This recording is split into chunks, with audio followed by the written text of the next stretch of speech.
right, welcome to Life Extension Live. I'm Dr. Mike, and I'm here with my co-host, Dr. Crystal Gossert. And I kind of like today's show, right? I think it's kind of cool. We haven't talked about this before, but a lot of people online talking about it. Honey and allergies, fake or the bee's knees? I love that. Don't forget if you're joining us, Dr. Crystal, you got your phone right, so they can comment, talk to us if they want right off the bat. We love when you interact. So let's just get right into this. A lot of people, Dr. Crystal, a lot of people will tell you, a lot of anecdotal evidence, right? That honey, local honey specifically, honey in the air, produced in the area you live, helps with allergies. Have you heard that same thing? I have. I'm kind of a believer. And sometimes there's the power of the mind. Yeah. Obviously, I'm sure is some of the reasons why I believe and have the positive benefits. But we'll look into the research today and see. Yeah. Hey, listen, I'm like you. I'm on the fence, right? The research, the theories why, pretty good. So let's just get right in it. On today's show, you guys, we're going to talk about local honey. What does that mean? What's the theory behind that it's good for, second, seasonal allergies? So let's get right into this, Dr. Crystal. I think, first of all, how are we defining local? I Oh, think good question. I think that's maybe where we start. I know we didn't really outline this, but if I may, I mean, I don't know. I don't know if there's a certain mileage that you have to be from Right. from the honey producer. Maybe somebody that's watching knows. I don't know. But for me, it's just kind of at least maybe in the same county, Yeah, well, city limits. some of the research or what we're thinking is maybe a 50-mile radius, but on a windy day, you could be Yeah. exposed to pollen from far away and may be reacting to that pollen. But the idea of local and kind of some of the theories is that you want the honey as close as possible in your Right. Right. backyard. That'd be great, right? Get a bee farm. Right? I like, so I'm good that you have a mileage 50. That's better than saying countywide, because based on where you live, some counties are hundreds of miles, some counties are 10 miles, right? So I think Right. the mileage Yes. thing is a better way to go. I think that's a great way. The closer, the better. I was at our local farmers market this past weekend with the kids, and so I live in Fort Lauderdale, Florida, which is about 20 miles from Miami, and so there was local honey from Miami, from Fort Lauderdale, from some Oh, of the other cities, kind of right, the municipalities right around this area. So I chose personally the honey that was the closest distance to my house, makes which sense. is about 5 miles up the street. Oh, see, that's perfect. The Yes. closer the better. If this does work, the closer the better. At the end of the day, we Yes. both agree on. So let's talk a little bit about the theory. What's actually happening here? Um, I always like to tell the story. The theory reminds me of the way monks in Belgium make ale beer. I told you this, right? Remember I told you Oh, this? I've Did I? heard I this told you this, story, but right? I can't remember the I details. tell Dr. Crystal so many stories. Yeah, everybody forgets my stuff. They don't really listen. So there's these monks in Belgium that are famous for very fruity, very pungent type ales, and they get that by brewing the beer outdoors, letting natural pollens, what you might call allergens, right, Mm-hmm. fall into the vat, and they don't filter it. Okay. That's a way to make a certain type of ale. That's essentially what we're talking about, kind of, with local I don't honey, know right? about the dirty vat concept. Well, I'm just saying, you guys, it's just an analogy. No analogy is perfect. Well, I guess it's the same idea of, making bread. That's an analogy that some people are familiar with, is bread making, and in different places it's a different kind of bread, different health benefits because of the bacteria that's in the air and in your environment that's involved with that Yeah. fermentation process of that E- bread. e- So I think I Even get it, even Dr. even the Mike. local water, right, in bread making can make, so the idea is the local environment in many ways can influence that final Yes. product, Right, right? right. And Yes. that's what I think the concept is here. Although the bees are focused on gathering up what's going to eventually become honey, they're not interested in the pollen and all that kind of stuff, but it naturally gets on them, Right. It's right? on their little Their little bee, legs. their You little see pictures. wings and their little Yeah. bee feet. Little Yeah, so bee as feet. they're gathering that nectar from flower to flower and they're just going around gathering the nectar, naturally they will be kind of covered with pollen, right? The Yeah. pollen is getting on them and they're spreading that pollen, and then now they're headed back to the hive to make that honey. And so the idea is some of that pollen is now naturally ending up in the honey, right? Right. Right. And whenever you consume that honey, you're kind of becoming desensitized to that pollen. Now, Dr. Mike, I know you've kind of talked about this is how it works in the real world of managing and treating allergies. Yeah. Well, I mean, we desensitizing patients to allergens is a very common practice. It's not. That's not how we do it in clinical med. But if you go to an allergist, sometimes they give you a bunch of shots, and they see where you whelp up. And once they identify that, they'll give you a little bit more of a shot of that thing that whelped up. It sounds weird, Yes. right? No, but Yeah. over time, little shots like that, your immune system's like, I'm sick of worrying about that. And Ah, your okay. immune system just kind of calms down. It starts to it's like a roommate the immune system's getting used to, and Okay. eventually All just right. doesn't even care about, right? That's the whole theory, and that's what people think is occurring with local honey. But big thing here, number one, it needs to be local, right? Because allergens in one area is not the same in another, even just Miami to Fort Lauderdale, right? So it needs to be as close as you can, as we mentioned. But you can't filter it. The minute you Ah, filter the honey, you've lost all that stuff. So if you want real local honey, it also needs to say unfiltered. raw, unfiltered honey. You Raw, may see some pure, particles in there. yeah. It's going to look a No. little cloudy. You might even you might look at it and be like, "Are you sure that's good?" Because it has the stuff in it, so it's going to be a Right. little bit more cloudy. Yeah. That's true. Now, Dr. Mike, let's take a pause because our comment box is alive. So I just want to say hi to Jan. Jan says, I use local honey. The honey is made about 5 miles from me. Awesome, Jan. Darylyn, what's the difference between raw honey and regular honey? So I think Dr. Mike just covered Filtration. that. Yeah. The difference between, it being processed.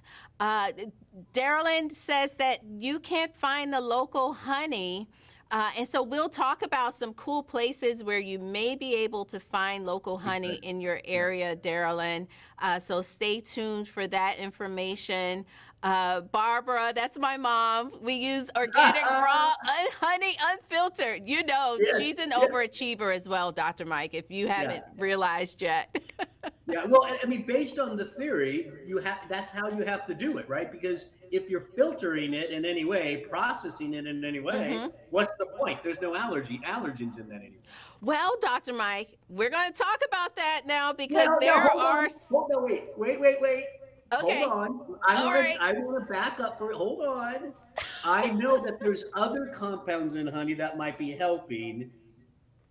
Those I actually think and we'll talk about it, right? But the original theory of allowing stuff to get in there is Hmm. more compelling to me than some of the compounds you find Yeah. in honey that could be good for allergies, because those compounds are almost indistinguishable.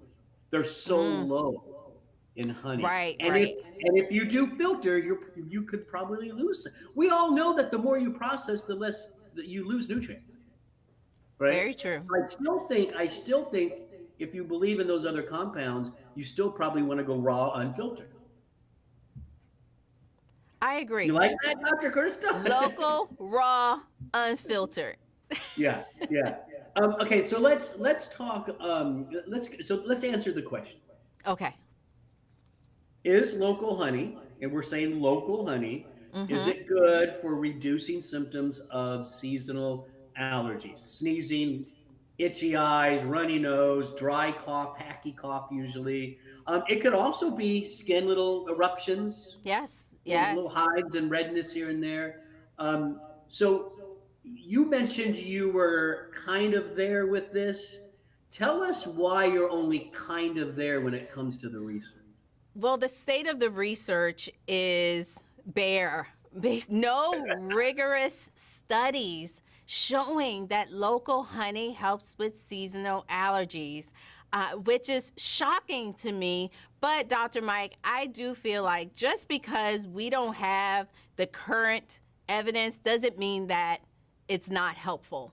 I think time will tell, of Yeah, yeah, course, whether or not it's something that you can guarantee, but you cannot overlook people, anecdotal for sure. evidence, the case reports. You can't overlook the fact that some people they feel They do. better Yeah, with and, the and local and honey. one thing about not having enough studies is we can't say either way.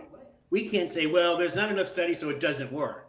Right. But we also can't say there's not enough studies, so it does work. So based on the studies, I think Dr. Christo and I, that's why we say we're on the fence in a way. We definitely need more research. Now we do have, I think, what, three studies, right? Yes. So we're going to go over those. Let's start with study number one. Tell us about that. Yes, study number one, 40 individuals treated with loratadine for allergic rhinitis. So these people, they have allergies and they are taking your typical allergy medication. So group one received the typical allergy medication with honey. Group two received the allergy medication with a honey-like syrup, basically corn syrup. Of course, yeah, of course. And what the researchers found is the loratadine combined with the honey, those participants, they scored better on their allergy scores, their symptom scores. So their symptoms improved with Yeah. the honey. Now, the question is, was this local honey? It wasn't. So now you wonder, is it the local or is it just honey in general that we're finding can be Well, beneficial? yeah. And just so people know, it's like some people may hear this and they're like, okay, great, honey does work. It helps. You got to be careful though. People, they're already on a standard care that has great efficacy and does work. Adding the honey seemed to work a little bit better versus the corn syrup, but there really was no true placebo in this study. What would be great is to see loratadine just versus honey, or Ah, honey just versus corn syrup. I mean, that might be a better setup, and maybe that's something we can do in the future. So when I see a study like this, I think to myself, as a matter of fact, most of them, I mean, overall symptoms improve. I think it was sneezing, runny nose. I can't remember exactly. That's great. I don't doubt that at all. Again, we need a couple more studies to back this up. right. Yeah, Yeah, it would have been nice to see the medication by itself versus the honey. I yeah, agree. that would But have the been honey interesting. in that study was raw, unprocessed, and multifloral honey. Yeah. When you first told me about this study, I thought there were going to be three arms. Remember, I thought there was a corn syrup arm, that's your placebo, honey arm, loratadine arm. That would have given us a little more confidence in honey results, right? Right, but the reality, there are some people where they are taking their medications, their allergy medication every day, and they still kind of are having symptoms. So what we're learning from this study is you can add in a little bit of honey and that could potentially help to improve your symptoms even more versus maybe going up in dose on your Yeah. medication. Go. Yeah, absolutely. That's integrative medicine. Go for it. Give it a shot. Yes. Right? No harm. It's honey. How much honey? What did it come out to? About close to what, three to Oh, four yes. About tablespoons? 3.5 tablespoons. And that was based on about a 180 pound individual, but it was 1 gram per kilogram of body weight. So we kind of did some of the equations, did the math ahead of time so that we can give you some realistic numbers. So if for an individual, again, around 180 pounds, that equated to 3.6 tablespoons per day. Yeah. And I think to me that sounds like a lot, but for people who really enjoy honey and they put it in drinks and foods, they're probably close to that anyways, right? I think that's probably a decent average amount for honey Yes, users. I think it's, Yeah. well, for some people, especially if you're putting honey, let's say you put a little honey in your coffee, then you have tea in the afternoon and you put like another tablespoon in your tea. I can Yeah. see someone quickly Yeah. Yeah. reaching those levels. But there was another common question that people ask was how much honey should you use daily? Now the nutritionist, health professional in me, I'm torn, right? Because Say what you think. Say what you think. honey is sugar. I mean, it's ultimately going to have a glycemic effect in your body, meaning it will raise your blood sugar. So I'm kind of torn Yeah. between Yeah. what you Again, should do.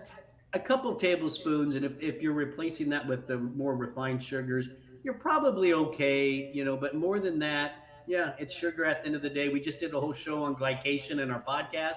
Or no, Right. we did a live on that. Alive We last did a week. live. Go look at why sugar ages you. It's called glycation. So, and honey, maybe it's a little better than the refined white sugar, but at the end of the day, your body still sees it as sugar. That's right. Yeah. So let's go on to another study. This one was about nasal congestion. And this one I found very interesting. It caught my attention right away is they did a nasal spray. Yes, a honey nasal spray. And the honey nasal spray was evaluated in a randomized trial among patients with chronic inflammation of the nose and sinuses after sinus surgery. So, this is after they've had the surgery. The question is if we incorporate this honey nasal spray, will that help to improve nosebleeds after surgery? Will it just help to reduce inflammation that can happen after, inflamed sinuses or sinus surgery? And that's exactly what the researchers found in this Good. study.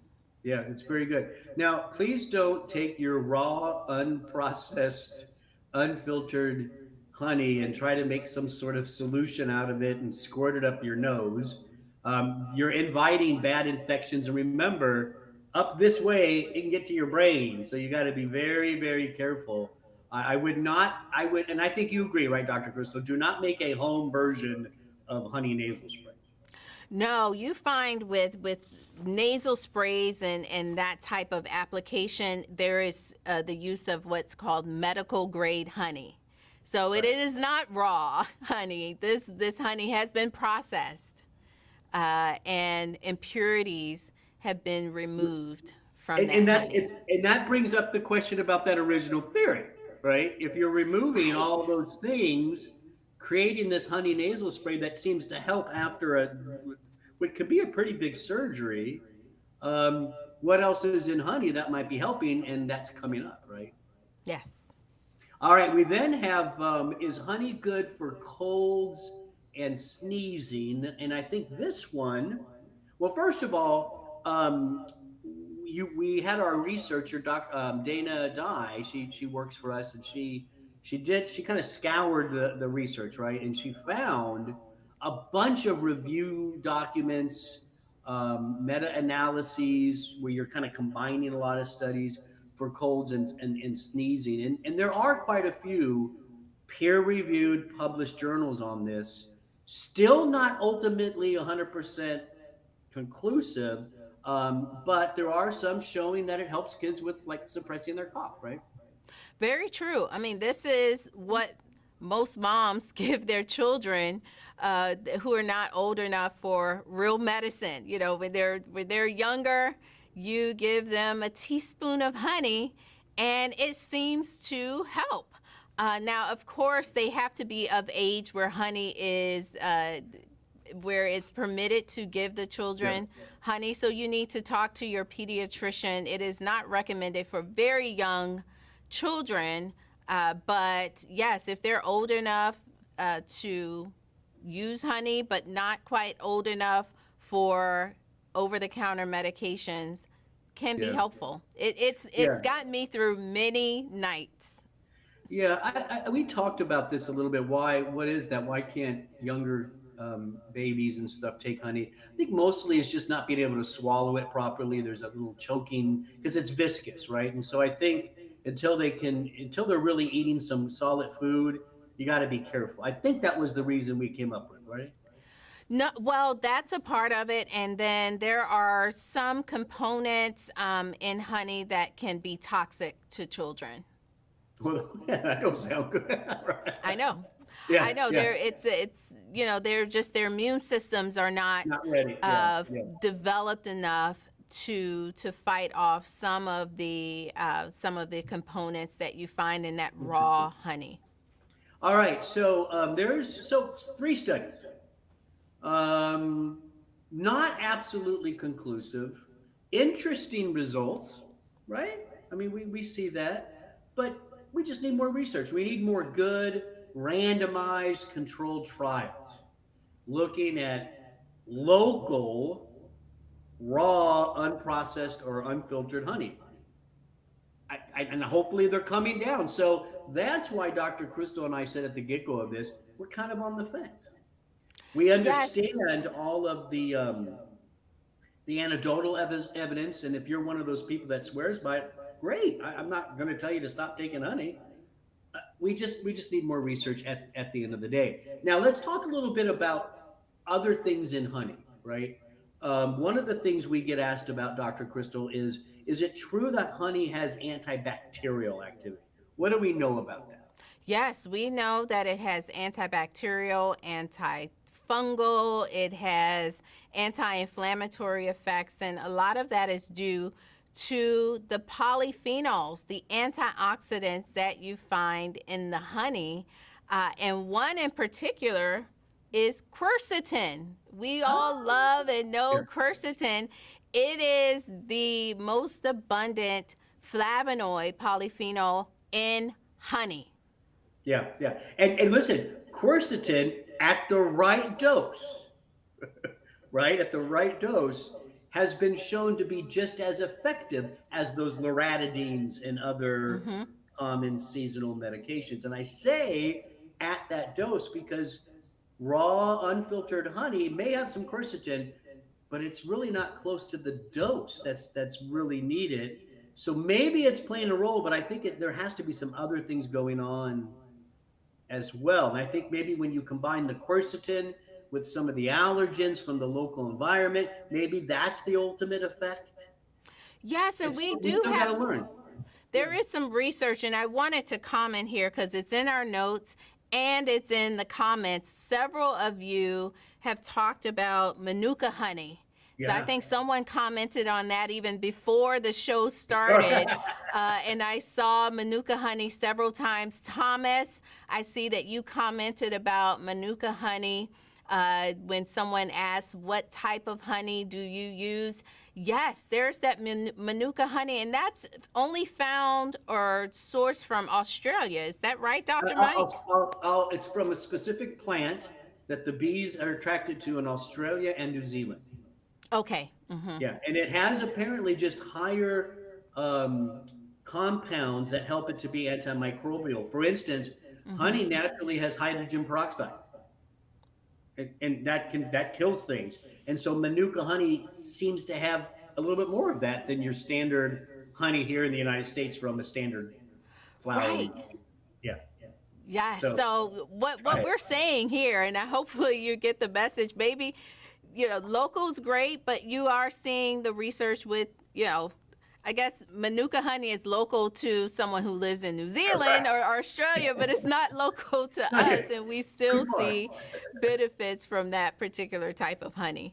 Yeah, yeah. So those are all great things. Another question we get, Dr. Crystal, um, about how okay. So if I get fresh, local, unfiltered honey, is that going to last as long as that store bought stuff? Because the Oh. store bought stuff, right? That you can go to your local grocery.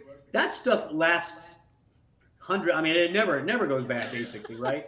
Is that the same though for the raw, unfiltered? What do we know?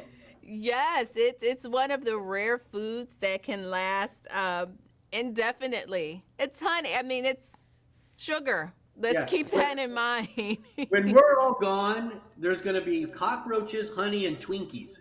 Those are going to be the three things that you can still find on Earth. And then how about storing honey? I've always been told just cool, dry place, right? I didn't take anything special. Nothing special. I just store it in the pantry. Yeah, yeah. Definitely don't put it in your fridge because it'll solidify and separate a little bit. You don't want to do Yeah, it that, kind of right? So just crystallized. yeah, just keep it in a pantry, whatever, Mm-hmm. and that should be perfectly fine. Okay, so let's just have some final thoughts, Dr. Crystal. So we're really focused on local honey, and hey, maybe there's some good benefits there: antimicrobial, seasonal allergies. If it works for you, continue to do it. If not, if you haven't tried it, give it a try. Right? There's no Yes. harm in that. But outside of that, overall, I say go with local anyway. Support local farmers. Support local. What do we call people that keep beehives? I don't even know if there's an official name for that. Um, but yeah, Beekeeper. well, yeah, just local farmers more. I mean, I stay local at the end of the day. Why not? Yes, you're supporting your local community. There's less likely that that honey is going to be adulterated. Some of your mass market brands of honey, those distributors are getting this honey from all over the place, all over the world, and they're kind of combining and mixing them all together. And so there are chances that that honey can now be diluted with syrups and things that you may not want because of people who just want to make money. We do know that in the past there's been this big kind of underground adulteration of the honey supply. And so I like going local because I can talk to the beekeeper and ask Yeah. questions Oh, the and find beekeeper. out. You're right. It's the beekeeper. Yeah. That's it. Yeah, sorry. Yeah, local beekeeper, right? Local farmer, local beekeeper, local beef supplier, fishmonger. Keep it local. End of the Yes. day. Now, so there was the question further up. I can't find the local honey. It's not in my grocery store. Oh yeah. You have to go often to the farmer's market, and you will find. I mean, they're often beekeepers, and you can. I would say Google local honey in my area. Find someone who has a bee farm, and then if all else fails, get your own bees. Get your Plan- Go for it, right? I'm sure there's beekeeper kits out there that you could probably get started with. Yeah, Yes. go check that out. So that great information about local honey. And we're glad that you are here. Hopefully you learned something. If you liked what you just saw, please like and share and spread the information. That Dr. Crystal and I love doing these shows. And a lot of people put a lot of work into these. So we would love more people to get their eyes on them. If you want more information just about seasonal allergies and stuff like that in general, lifeextension.com/local honey. That is a detailed protocol covering seasonal allergies from honey and food all the way to the medications and surgeries, I think. I mean, it covers the whole thing. So that's lifeextension.com/local honey. I'm Dr. Mike, Dr. Crystal. We want to thank you for watching. Don't forget, we'll be back live Wednesday At 12 noon, Wednesday at 12 noon, we'll be back live. And for Life Extension, have a great afternoon.